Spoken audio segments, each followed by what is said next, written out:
how's it going? My name is Olivia Haines, and I'm an independent game developer and artist from Melbourne, Australia. My name is Andy Brophy. I'm also a game designer from Melbourne, Australia. And combined, we have a total of 2 decades of experience in game development. It's true. I've been making games since I was literally a child. I got started with a free program, or like it was free at the time, called Game Maker, which, as the name implies, it's a program that lets you make games. Pretty much immediately after I found it, I found websites, like forums, where people would make games together and share their creations. So I got started as a teenager just making as many small, weird things as I could and really just getting amongst it. And it wasn't until my late teens / early 20s where I moved to Melbourne and decided to take it a bit more seriously and tried to make a career out of making games. So currently I'm working on my first big game, which is a role-playing game called Knuckle Sandwich. How about you, Olivia? Well, I got my start, I guess, by studying games. I studied game design at RMIT University from 2014 to 2017. And in my final year of the course, I started making work that was sort of separate from any of the assignments and stuff that I had going on in the course. I started making my own small games and just putting them up for free on itch.io. And those slowly got a bit of an audience. When I graduated, I spent a few years trying to be a freelance artist in the games industry, and then sort of decided that it wasn't really for me, and I really wanted to pursue making independent games further. And I received funding to make my first commercial game, which is Surf Club. Thanks to the government here, Vic Screen, and that's what I'm currently working on. Very cool. Yeah. Very, very cool. So I think what the game we have here on display, Station Street, it's our third collaboration we've done together. Liv and I both, even though we're both working on our own big projects, we still have a soft spot for making tiny games every once in a while. Back in 2018, we made our first small game over a couple of days called Beyblade, which was made for a party where you make Beyblades and make them battle, which is really silly but turned out to be really, really fun. And then it was 2019, we made a game called Goblin TCG, which is a trading card game where you collect goblin-themed cards and make them fight. That game was really silly as well, but turned out to be pretty fun. Both those two had I think the focus was the art. We really wanted them to just be really fun and colourful and have a lot of variety. So going into Station Street, I think we definitely noticed a trend with what we like to do in our collaborations, which was making very art-forward games, very pretty games to look at. Yeah. Yeah. So Station Street is a game that was commissioned by the Australian government, and it was part of a series of games that were made as a response to the COVID lockdown. If you didn't know, the lockdown here in Melbourne, Australia was one of the longest, if not the longest in the world, both in 2020 and 2021. Yeah. Both long and extremely strict, you would say. Yeah, absolutely. So we both have family that live in the country. We live in the city. It was very sad and hard not getting to see them. So Station Street was sort of made with that in mind, with us longing for the experience to just hop on the train, go out to the country, feel connected with nature and the simplicity of country life. Yeah. So Station Street is a point-and-click adventure game where you explore a tiny country town and find mini games and interactive toys throughout it. Yeah. Pretty much, yeah. And what would you say it's inspired by? So we really got into the Super Nintendo game Mario Paint over lockdown. I played it as a kid, but like we just managed to get a copy just I think sometime during that year, and we decided just to play it a bunch. And it's a silly little game, like that, you know, it's just creative, you can just do whatever. It's all controlled by a mouse, but on the Super Nintendo it was just fun, you know. So I think we already knew the kind of theme of the game we wanted to do, which was like country town, and kind of what that meant to us.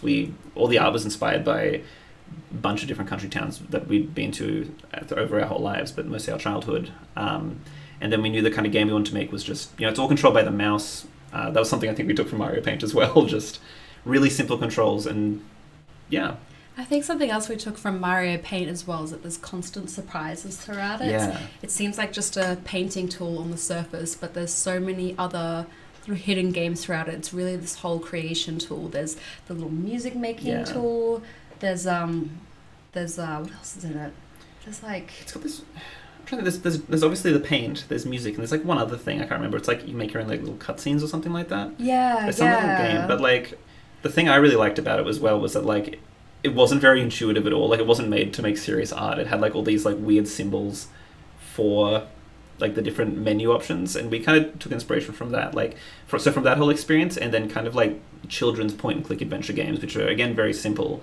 But, you know, like you navigate around like a scene and you try and like find something like, you know, in the case for our game, like, you know, you'll be in a room and suddenly you see a door and you're like, oh, if I click the door, what happens? And you'll go out there. And then you can like follow the path to go to like the creek where you can do like a fishing mini game, for example. And yeah, we're just into that where like it's the joy of the game is just exploring, like, you know, literally with the mouse, just where you can go and like finding these fun little surprises, like hidden characters or something like that. Yeah, I think something that Andy and I have always bonded over is the element of surprise in games. Absolutely. Games that are really more than what they seem.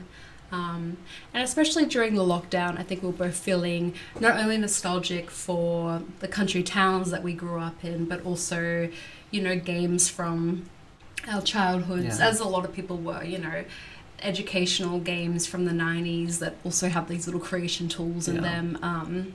Kids point and click games like Freddy Fish and Putt Putt were also on our minds when making it. So it's really a combination of those things, and you can really see it in the cake decorating mini game in Station Street and the music tool, quote unquote. Just like this silly little game, you know, like I keep saying silly, but that's kind of like the vibe we went for. Like we imagined it's like this alternate reality where it was like early 2000s and this game may have just been on some school computer and you stumbled across it, and then you'd think about it now and be like, oh, there was this game called Station Street. There's like a car that you drive around. Like it'd be like, basically we try to make a game that I think would be someone else's core childhood memory. That's kind of like the brief we had with that. Like, I mean, I think it's the first time I've ever actually said that, but I think that feels perfect, right? Like, definitely. Yeah. You can't really lose or anything. It's just, you really just muck around. It's kind of meant to be like a time waster. Like, instead of doing homework, you'd be doing this, you know? Like, that's what it would be. Yep, absolutely. Yeah. So as we were working on the game, previously it's been sort of a split of me making the art and Andy doing the programming, the bulk of the programming, but it was quite even because the game wasn't too intensive when it comes to like coding. That we both got to just really have a good time with the arts. And we intentionally went for a bit of a mixed media approach. We used clay to make a lot of the things, like real clay that we photographed for the font. The font. The entire font. The entire font is made out of real clay that we put together and scanned. A few of the characters as well. Yeah. I'm trying to think what else. There's characters in the game that we like drew pictures for and scanned, and then like the car in that, I think. Like, yeah, there's a few different things like that. Yeah. And the 3D in the game is all like pre-rendered 3D. Like we both got a chance to really hone our skills in the software that we use, because I was quite new to Blender at the time, and so really pumping out a lot of backgrounds really quickly. It was really fun and really got me feeling more confident as a 3D artist. And we also worked in Game Maker 2, which I would say was new to both of us. Yeah. Which was also a good experience for us to get familiar with that. Yeah, absolutely. I mean, I've been using Game Maker 1 for years, you know, so it was easy enough to transition over, but still using a new program, it's just, you know, things are going to be different. So it was great to have an excuse to do that. Yeah, and thanks to the funding that we got from the government, we were able to commission music by Joe Dowsett, which really enhanced the experience. He really understood the brief, right? Yeah, absolutely. I think went for like a early, you know, 2000s kind of like Windows sort of sound for it, and it worked out. Like just this really peaceful one piece of music, but with all these different elements that kind of just encompass the whole game. Yeah, definitely. What are your favorite things about Station Street, Andy? Well, I mean, as a game, like I think it's just cool. It just looks nice. Like to me, like, you know, before this exhibition, we're just looking through screenshots of it again, and we're like, oh, it's a pretty game, right? Like, I feel so often you can make a game that only looks good like when it's in motion, but ours just looks good as screenshots, you know. So I think it's pretty. On top of that, working with you is always a treat. Oh, working with you is always a treat, Mandy. So, you know, like, yeah, we got our third, our third collaboration under our belt, which I think is great. Yeah, and we really went for like a no rules, anything goes approach with the game. We really just wanted to not put any restrictions on ourselves. We were already, I guess, quite burnt out in a way from having to, you know, the nature of our work being in games is that everything was just kind of business as usual during the lockdown, which was causing us to feel quite fatigued with our work that we normally do. So it was really nice to just make a game where we could just basically do whatever we want. If we had a silly idea, we could just put it in the game. So it was a good creative release for what we were feeling at the time, I'd say. Absolutely. Yeah, no, absolutely. Yeah.